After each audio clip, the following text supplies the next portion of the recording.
A business trip for the Detroit Lions, going to the Packers on a short week and really dominating the Packers in that football game. And of course, Matt and I, as we do on our week-ending Friday shows, making all the rest of the picks for the week for Sunday and Monday night football games coming at you right now. NFL analyst Brian Peacock and former NFL scout Matt Williamson bring you expert NFL analysis every day in less than 30 minutes. Get an inside look into the NFL on the field and in the front office. With elite breakdowns, next-level analysis, and in-depth information only for the real NFL fans. This is Peacock and Williamson, and it starts now.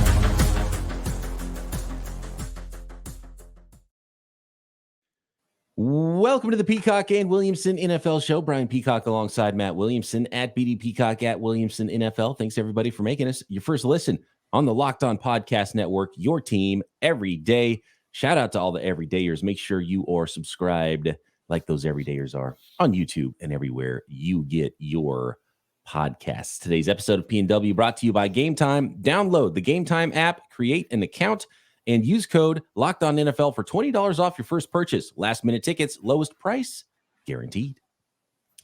34-20 was the final Thursday night at Lambeau Field as the Detroit Lions went to Green Bay and defeated the Packers. And, Matt, it wasn't really even that close. I think it was 27-3 at halftime. 3-1 Lions now, the 2-2 Green Bay Packers.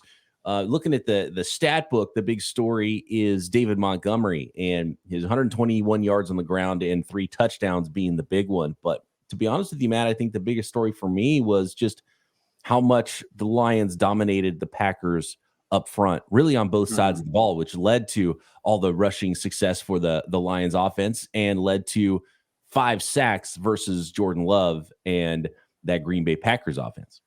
Yeah, this absolutely. I give the Lions a ton of credit. I mean, this is absolutely a game they wouldn't have won in the past. You know, I mean, this is a bit of a statement game to me. We are the kings of the North, and we're the best team in this division.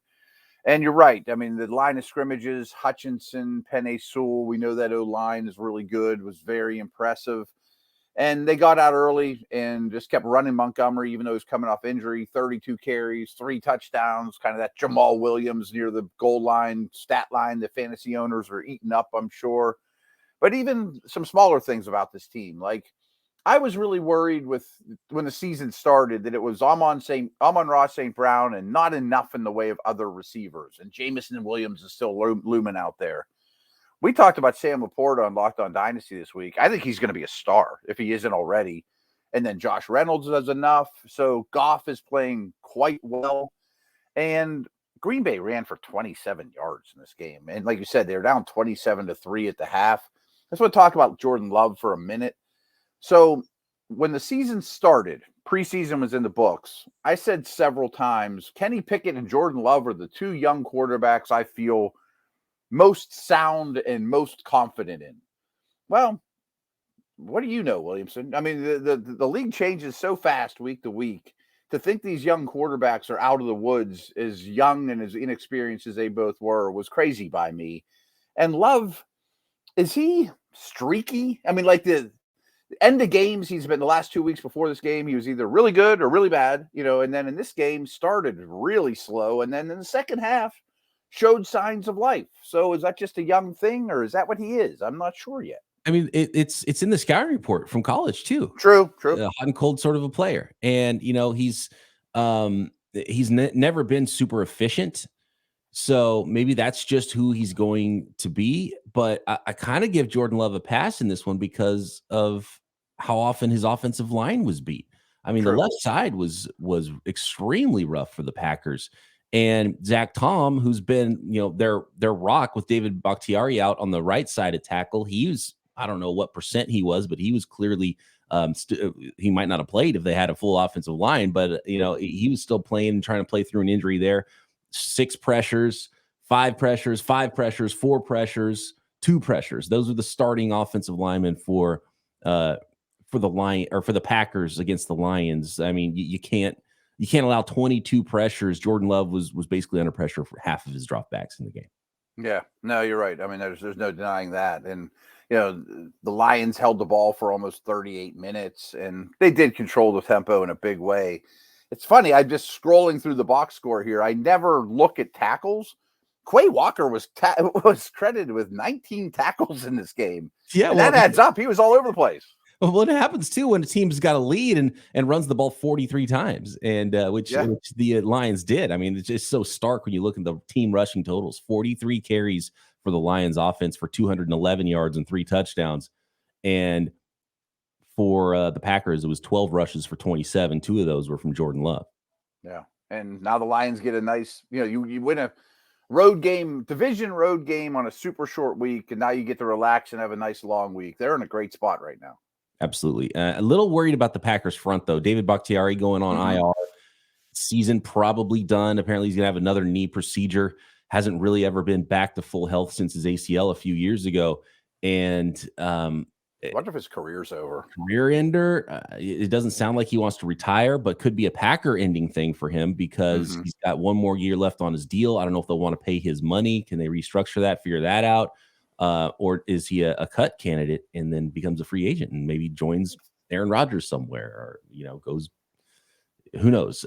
So interesting there. Could be the end for Bakhtiari. And, I think they hoped Bakhtiari, and clearly they did. And there was optimism all offseason that he was going to be back and ready for the Packers season. And it doesn't look like that's going to be the case. And that might dog the Packers all year long because right now is a hard time to find starting caliber offensive linemen. And they're missing multiple really good offensive linemen in Elton Jenkins and Bakhtiari, and then their third best guy is injured too. And you wonder if Bakhtiari is the last of the Aaron Rodgers generation. It feels like it. Yeah, it feels like that. That page is ready to be turned.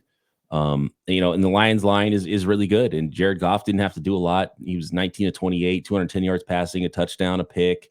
On the other side, Jordan Love's final line, 23 of 36 passing, 246 yards. He had the 2 picks, and then he did have the touchdown late there in the second half to Christian Watson. It was good to see Christian Watson back, only 2 for 25 for him.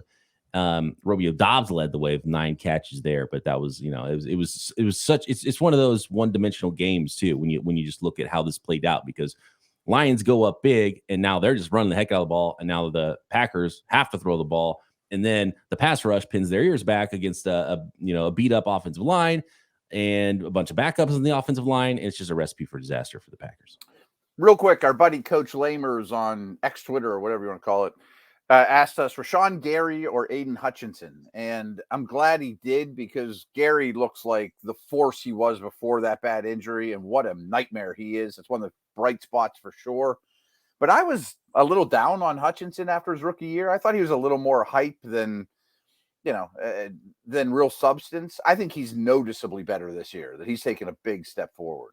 Yeah, 1.5 sacks for him, and he had a nice statistical season as a rookie. He's really a motor guy and a try-hard guy. I don't think he'll ever be in that category, and even someone, like Rashawn Gary that we're comparing him to, like that. Rashawn Gary is a freakier specimen of a guy, no, so the upside is there. Hutchinson's a good player. He's a football player. Maybe the Jaguars will go back and say, man, we should have rethought that one at the top of the 2022 draft. But he does lack a freakiness. Even even Bosa's not the freakiest guy, and they're kind of similar because they're technicians, motor. But even Bosa's got more explosiveness and I think power in some ways. And Hutchinson's just, all motor, and he's going to come after you. But I don't know if he's a problem. I think he's just a really good football player. And I like how they were doing some Myles Garrett stuff with him last night, having him roam around on the second level, attacking A gaps, B gaps, finding. And that was a big problem for the Packers too. There was one sack I saw replay where the left tackle Rasheed Walker is like peeking inside because he's like, oh, where's it going to come from? And then he just gets beat by the guy he's supposed to be blocking that's right in front of him and goes around his outside shoulder. So they were giving him hell up front. That's for sure. And we'll move on, but that Lions offense is just so well constructed. I mean, not to pick on the Steelers, I was bringing back the Steelers, but I got 100 texts last night from my buddies. The Steelers offense looks like a different level of competition than how the Lions and Dolphins and Niners are constructed. I'm like, I can't fight you on that. Future head coach Ben Johnson, maybe offensive coordinator for the Detroit Lions. That's a topic for, I think, another day. We've got to move on to the rest of the schedule for week 4. Make all of our picks for Sunday and Monday Night Football next.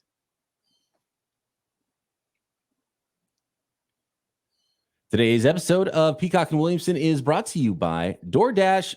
You missing the syrup for your pancakes? Maybe you just ran out of your favorite coffee creamer. With DoorDash grocery delivery, you can get what you want right when you need it. Whether you don't have time to get your shopping done for the entire week, or there's just one thing you really need right now and you can't go get it, that's where DoorDash grocery delivery comes in. You get everything you want delivered when you need it right to your door. You've trusted DoorDash for years to deliver your restaurant favorites. Now you can do the same with grocery delivery that actually delivers. Easy substitutions as well, right in the app. Best-in-class customer support. All of your local grocery stores, most of your neighborhood grocery stores, probably the best ones in your neighborhood, you will be able to find and shop from. Thousands of grocery stores to choose from at DoorDash. And our listeners get 50% off your first DoorDash order up to a $20 value when you use code LOCKEDONNFL at checkout. It's a limited time offer. Terms apply. That's 50% off up to $20, no minimum subtotal, and 0 delivery fees on your first order when you download the DoorDash app in the App Store and enter promo code LOCKEDONNFL. Don't forget, that's code LOCKEDONNFL for 50% off your first order with DoorDash. Today's episode is also brought to you by Gametime. And the Gametime app, you're looking for tickets, trying to catch your favorite football team and your favorite football game, or any sport, music, concerts, comedy, theater events near you. Gametime is the fast and easy way to buy tickets for all of those events. You shouldn't have to worry when you're buying tickets for your next big event. You should just be hyped for it. And with killer last-minute deals, all-in prices, views from your seat, and the best price guarantee, Gametime takes all the guesswork out of buying tickets. You can see that view from your seat before you buy, so you know exactly what to expect when you arrive at your event. All-in prices show your total up front, all on the app. You don't have to search through your emails to find those tickets, and Gametime has deals on tickets right up to the start of the event, even an hour after the event starts. So download the Gametime app, create an account, and use code LOCKEDONNFL for $20 off your first purchase. Terms apply. Again, create an account and redeem code LOCKEDONNFL for $20 off. Download Gametime today. Last-minute tickets, lowest price guaranteed.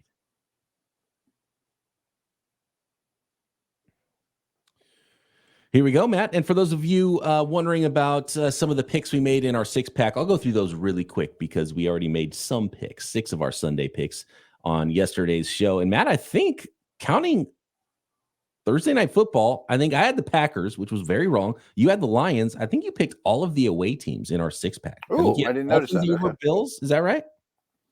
Not certain. I think you're right. You might have had Bills and I had Dolphins. I only have the ones circled that I picked. Yeah. And so these were my picks, at least. I know Dolphins. We differed on almost every pick. Yeah, so I had Dolphins over the Bills. I'm taking the points there. I had Broncos against the Bears. I talked myself, and you talked me out of it. We both had the Broncos there because I wanted to take the home dog Bears. I just couldn't do it as bad as they looked. You got Steelers. I'm going to take the home dog Texans and take some points. We've both got the Chiefs. I've got Patriots. You've got Cowboys. And I think we both had the Cincinnati Bengals on the road at the Titans. I think so, yeah. So now moving on to London. Let's go across the pond. 6:30 a.m. Pacific time. Just heads up warning. Definitely not. What do you do about that? I don't watch it. I watch it later. Yeah. I watch it later if it's something I need to see. I second half action maybe. I like that no matter what time I get up, it'll be on. Sometimes I do pop awake at 6:30 a.m. and I'll put the game on if that's the case. It'll be a good reason to just get up and have some coffee and maybe take a nap later. But watch it and fast forward, basically, Yeah, exactly. Luckily, there's a lot of ways to go back and check out what happened during a game. So Falcons 2-1 at the Jacksonville Jaguars. This is the London Jaguars. Jags favored by 3 points. And I think it is a home field advantage for the Jaguars. So what's interesting is they are staying in London and playing another game there next week. And I want to look at this as a side note, do it during the week, but are both those games considered home games for the Jags? I mean, are they forfeiting 2 home games to play their back-to-back? I don't know, but that is their home away from home. Yeah. I think they are, yeah. Mm-hmm. I hate how Jacksonville's playing, but I love how Trevor Lawrence is playing. They're just either the most unlucky. Like, I watched this game a ton because Houston's playing the Steelers. So I watched Houston Jags. The Jags just lost it. I mean, they missed a field goal. They got a field goal blocked. They had that goofy return for touchdown. Yeah. By far the most drops in the league this year. Most of them by Ridley. Like, is this just all bad luck and it's going to be fine and work itself out? Or is a team like Atlanta just going to stay the course, run the football, be big and physical, and make the Jags have problems? So I'm going to take the points. I'm going to take the Jaguars at home because I think there's a lot of flukiness to some things that are going on there. And when you have a quarterback playing as well as Trevor Lawrence is, I think drops will come and go. You're not going to have fullbacks, on an awkward play where he fumbles around on the ground. So the, three guys just completely miss the play because they're like, oh, ball's on the ground. And then all of a sudden the guy picks it up and he's going somewhere else, just some really fluky stuff there. Really? And I'm just not sold on how good the Falcons are. I wish this was closer just because of what the records were. I wish this was like a pick'em game and I could get points even with the Jaguars. So I don't like that aspect of it, but straight up, I'm taking the Jags. And so if I think they'll beat them straight up, I think they can probably beat them by a field goal in London. Okay. I mean, the quarterback advantage is massive. I'm really souring on Ritter. I am too. I just haven't seen it yet. We talked about Jordan Love being hot and cold. I've not really even seen a hot from Ritter yet. We've seen some warm. Maybe he's got less cold in him than Love, but I haven't seen any hotness yet. The Kyle Pitts stuff is so unbelievably frustrating, especially from a fantasy perspective. He's open all the time and deep, and nobody gets missed by quarterbacks more than that guy. It's remarkable. How can you not feature him and just have plays that go to him enough times in a game to where he's impactful almost every single week? And then when you look, I don't blame coaching or him. I mean, I've got to the point where I just think he's the unluckiest receiver of passes in the history of the world. Like Lindsey Rhodes put this out, and I retweeted it. Going into last night, the tight end target leaders were like Hawkinson at 28, and then Laporta down to Pitts were all between 22 and 17. And all those guys' catchable target rate is like 89%, 95%, 87%. Pitts is at 53%. So he's doing everything he's supposed to do, but nobody gets him the football. It's so crazy. And it's not like he doesn't have a catch radius to throw the ball to. Right. And he's deep. I don't get it. This is one of the things that frustrates me about the Falcons. And I guess you could put it all on Ritter if you want. But and Mariota. I mean, this has been his whole career. Going back to last year, if you go back to back first round players, and you're not getting impact from any of those guys. You're not like lighting up the scoreboard on offense because of those guys. Now, Bijan Robinson looks like the real deal, but he's even splitting carries with a solid, bigger sort of a change up back. So I think all three look great. If you isolate Drake London's routes or Pitts or everything Bijan does, they're worth the pick. Yeah. They're just not getting the production out. Right. And that's the frustrating part. Yeah. If you're not utilizing these offensive weapons, well, you missed out on offensive linemen and you missed out on defensive linemen and other players that could have made an impact for your team.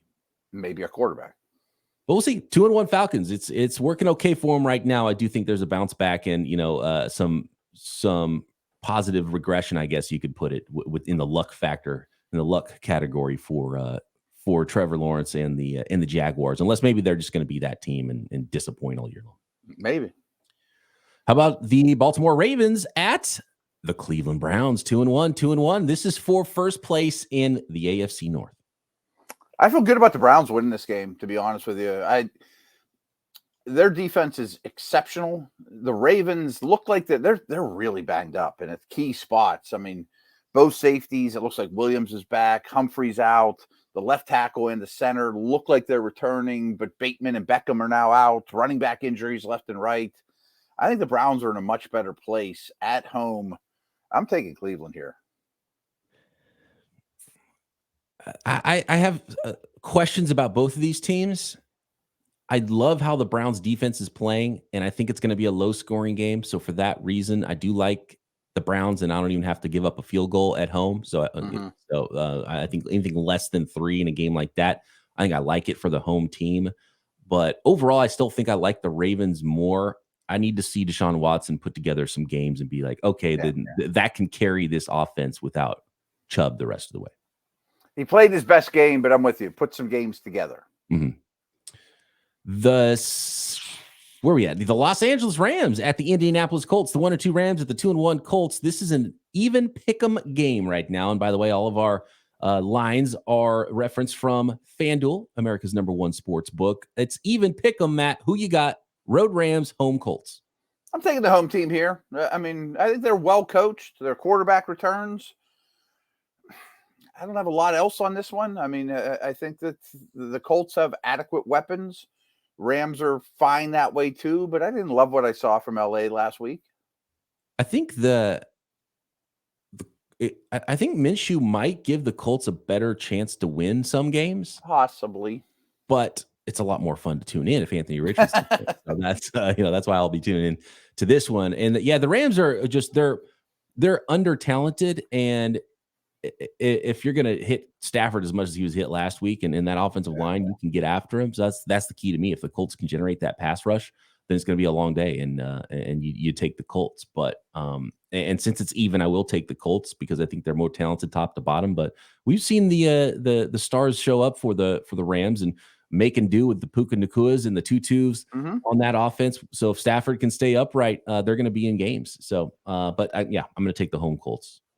I meant to say this before. I think the Colts defense is back to being pretty solid. Buckner and Leonard, and it's not great, but it's pretty solid. Next, we got a lot more games, including Monday Night Football. Only one Monday Nighter this week. Making picks for Week 4 next.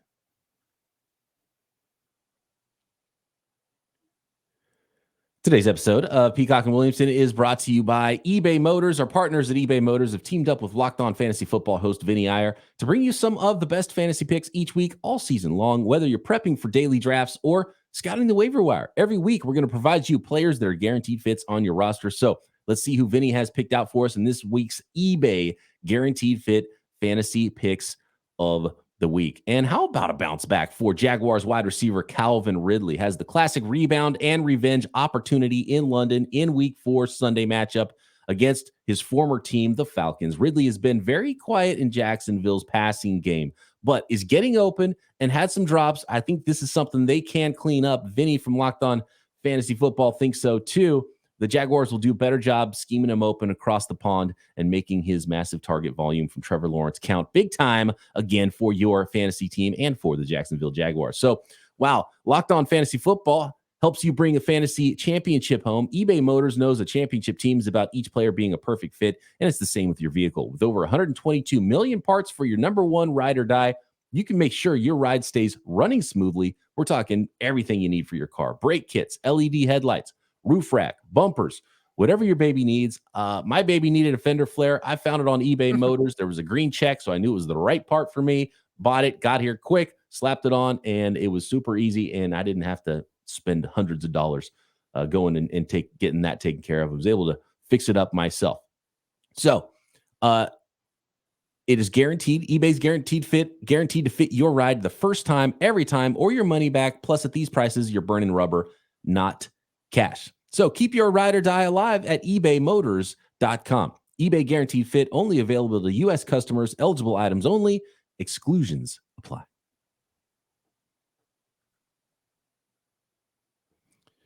Here we go, Matt. We are going to go furious through the rest of these games. We've got the Washington Commanders at the big favorite, Philadelphia Eagles. 3-0 Eagles favored by 9 points at home.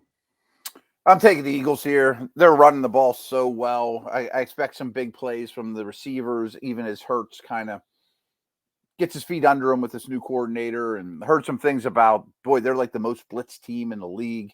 But my key here is, what are the Eagles have, 70 sacks last year? Well, this was a really good day to start making some progress on that number, and a real good day for Jalen Carter to make a strong push for defensive rookie of the year with 4 sacks against Sam Howell. Man, those back-to-back first-round Georgia tackles are playing really well this year for the Eagles. They're good inside. But the Washington Commanders have some talent on their defensive line as well. I think this might be a slog and a little bit of an ugly game here, which is why I'm going to take the 9 points in the Commanders to keep this one close against the Eagles on the road. A little bounce back for the Commanders in this one. But we don't agree on anything this week. No, we don't. I like it. That's phenomenal. Hope no one's keeping track this season. Sometimes some of our listeners keep track of the picks. If you are, let us know how we're doing. I think we're doing all right so far. But this week will be a fun one.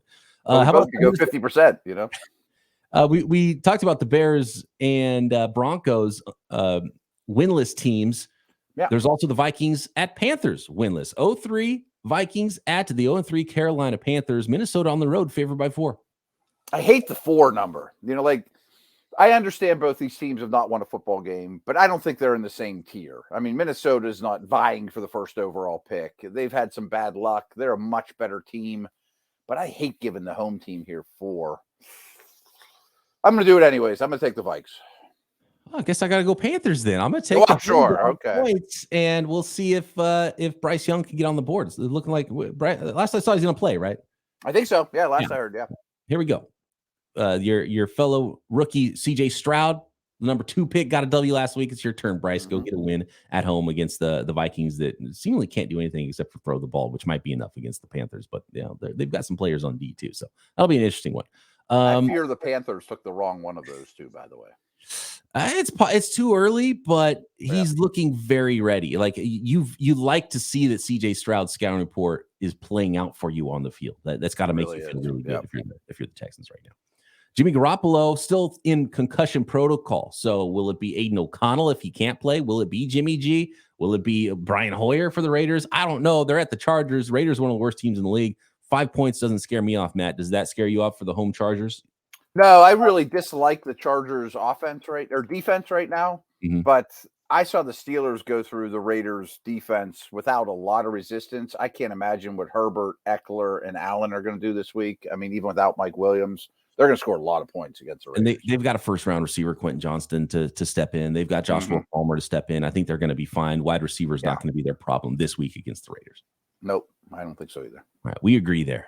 How about the Arizona Cardinals at the San Francisco 49ers? Big line, biggest line of the year so far, even bigger than that Kansas City Chicago Bears line. It was 12.5 last week. This week it's 14. That's coming off a Cardinals win against the Cowboys last week, man. I'm not big on giving the points when an over-under is low. This one's at 44 from what I've seen. So that usually just doesn't add up math-wise. But I think this is the crash down, Zeppelin on fire, Arizona Cardinals moment we've been all kind of predicting a month ago. I mean, I think this is just the wrong team to play right now, and the Niners destroy them. Yeah, I've talked about it all week, and I like the matchup up front because that's one thing that the Cardinals do have on paper, and it's playing out is a strong offensive line. They've been able to run the ball at a 7 yards per carry clip in the first half of games, which has helped them. And Kyle Shanahan pointed out this week that, man, they could even be 3-0. They've played much better than a lot of us expected, and that might end this week. I hate the 14. That's just so many points. But I think the 49ers are just too much and too talented across the board, and they'll take care of business easily in this one. I wouldn't bet on it just because of how big the line is. But if you like that, you can find it at FanDuel. 14 points. I mean, Niners should win big, but, it could be a couple of touchdowns. It's just such a big line, and they have to make it that big because nobody's going to put money on the Cardinals otherwise. But so I liked what you said there. You repeated what Shanahan said. Oh, they could be 3-0. That's coach speak for this team stinks, and I'm trying to tell my team they don't. Trying to make sure this is the next week's big game with Niners Cowboys, right? Because and I think the Cardinals winning that game last week really helps the 49ers, which is why I think they'll have it. So why not? I'll give up 2 touchdowns. I think this is the big win for the 49ers. Look at us agreeing 2 in a row. There we go. And the Monday Nighter, it is the Seattle Seahawks at the New York Giants. Seattle on the road, favored by just one singular point, Matt. 2-1 Seahawks at 1-2 Giants. Don't love the cross-country road trip, all that stuff, but it is a night game. Are the Giants turning the corner a little bit? I think Barkley plays in this one, and I think they'll have a little more ammo. They've been a little short on that, that's for sure. I'm taking the Hawks, though. They're definitely a tier above, if not 2 or 3 tiers above. So 1 point's not enough for me. I totally agree there. And Saquon's not going to be full Saquon, even if he plays. And I get that, he's making progress is the latest report I've seen, but they've kind of been doing this for a couple of weeks. And I think they're just trying to make teams prepare for a Barkley offense, and it might not be out there. So right now I'm going to take that that point for Seattle for sure on the road against, because I think they'll win straight up, and I would go money line probably on that one for the outright Seahawks. They're just better, and they're playing some better ball after that first week too. And the Giants just not good right now. So even with Saquon Barkley, they don't scare me at all. Give me the Seattle Seahawks in the Monday Nighter. I think their defenses are comparable. They're both probably bottom 10 defenses, if not worse. But Seattle's offense is light years better. Well, what's weird is the Giants have like talented interior defensive linemen, but they don't stop the run. I know. That's nuts. Yeah. And so that's really what's hurting this team is they got to get the run fits figured out. But because a team like the Seahawks are definitely going to come in and try to run the ball. Ken Walker had 2 touchdowns last week. He might have a couple more this week. He looks great. Yeah, he looks great. All right, there we go. There's our picks for week 4. It's already underway. We're getting into October football, Matt. I think we're going to know what these teams are now because, no more excuses about early season games and extended preseason early on. We're in October. This is real NFL season now. So let's learn about these teams in week 4 and maybe start to trust what we're seeing a little bit more. Thanks everybody for making us your first listen. Matt and I, of course, will be back Monday to break all of the action down right here. Peacock and Williamson.